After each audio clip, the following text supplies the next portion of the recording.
Yeah, thank you for being brave enough. The idea, once I get it, more like beautiful and kind of, finalized looking and such, I'll have a sort of a banner over the top, perhaps, that says HartCart, free rides to open hearts. Oh, wonderful. So you're one of the first people to have that open heart. That's so ironic because the name of my coaching business is the Open Heart Center. Really? Wow. That's pretty cool. We maybe connected for a reason, I think. That's synchronistic, isn't it?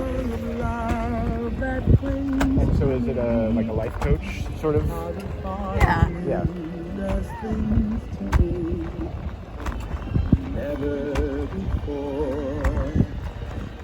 It's an interesting profession to fall into, The living is not that easy for a lot of people.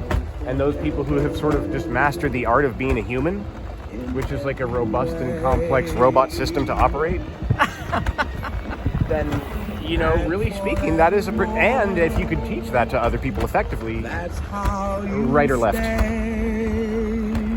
Oh, gosh. Whatever looks good. Okay. Shall we head to the harbor? Okay. What's, you know what I mean? Like, you probably have helped a lot of people through your work, yeah? Well, for me, a lot of the life mastery was about mastering the emotions. Yeah. And because I'm a very sensitive person, always have been since very young. Yeah. So, a lot of the techniques people used with just focusing on the mind and that kind of thing doesn't satisfy like the didn't whole really, kind of, didn't at least 1/3 of the piece of the pie, which is the emotional body. Yeah, exactly. Yeah. So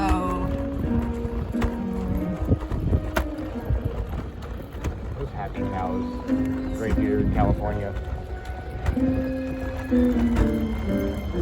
How long have you been doing this type of work? well, I started switching over, oh gosh, way back in the early 2000s from being an elementary school teacher. Oh yeah. And I was a preschool teacher for a while.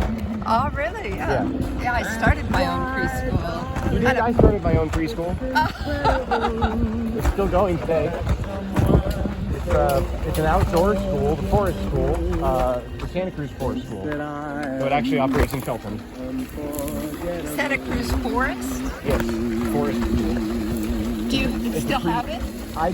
I'm not the operator. I sold the business to Amanda Bell, who still runs it today. Oh.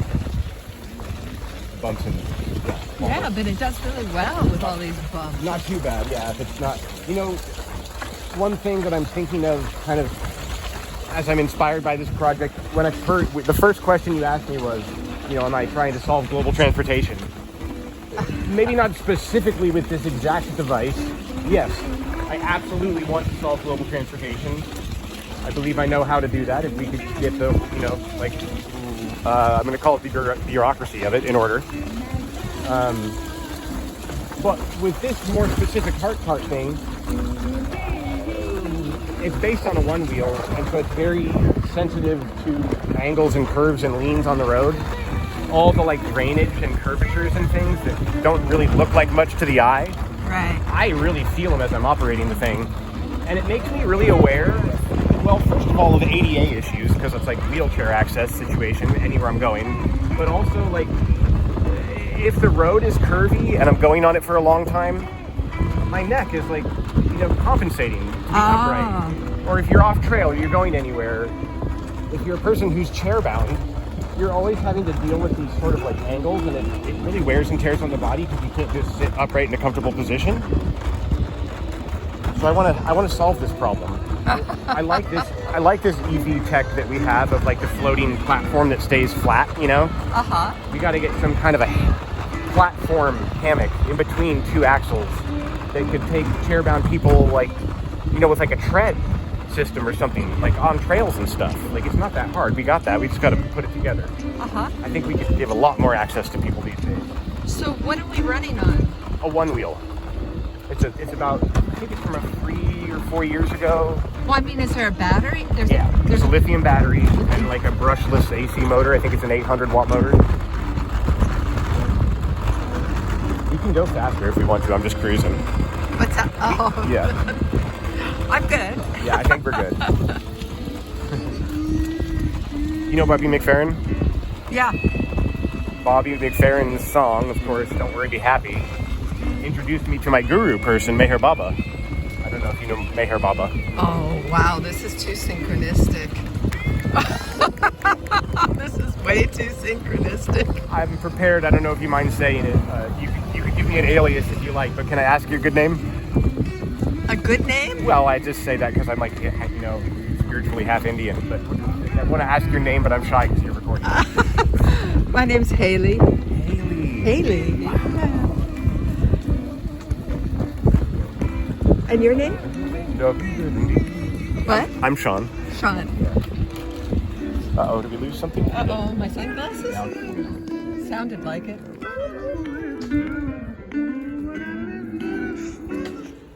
Yeah, that's interesting because I was just listening to Meher Baba like the last 2 days. Really? On YouTube. Yes. And for some reason I felt drawn to listen to him. And Yeah, is there a certain way you stumbled onto that name or those videos? Or let's see. was it, just the feed or No, I specifically you heard about? looked him up, but I'm trying to remember where that. I mean, I used to live at Ananda village in the Sierras, so I'm very familiar with Yogananda's work and and all of that. And let's see, if it comes to me, how I connected. Yeah, exactly. Where the Meher Baba came into you is weird. Yeah, I don't know. It just did the last several days, and now a song randomly comes on my 840 song shuffle list that was produced by the Meher Baba Sufi community in Walnut Creek. Oh, interesting. But and then this morning somebody asked me what I was going to do, and I said, not worry and be happy. Are you serious? I think you maybe just found your guru. I don't know if you've been looking for one. That's pretty cool. That was definitely the saying and the phrase that made me fall in love with Baba. But my story with him is like a lifelong one, and it took me 15 years to fall in love with him. I knew about him for a long time, but I took his book and threw it on the floor of my VW bus and made fun of it and spat on it and for years and years it's no, Baba's a nut job. Now I just totally love him. You can stay right here and I'm gonna hop off for a second. Whoa. So it doesn't have enough power to do this. Not for two people up that grade of a hill. Yeah. But now we get to cheat because we didn't use as much energy going up, and we're going to pick up extra energy going down with my weight. Aha.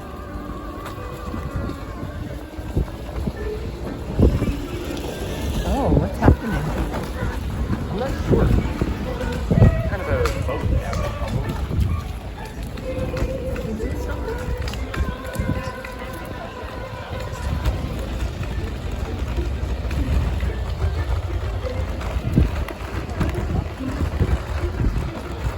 So you're kind of you're in an open-hearted state now. You don't have specific plans? What's that? Do you have any specific plans or time frames? I was going to meet a friend that you might be interested in meeting also. I'm not sure. No, I don't have any specific plans or time frames. I just came and was just going to walk, and that was spontaneous as well. Does the phone show you the time, the present time? Should I stop this video? Sure. Thank you very much.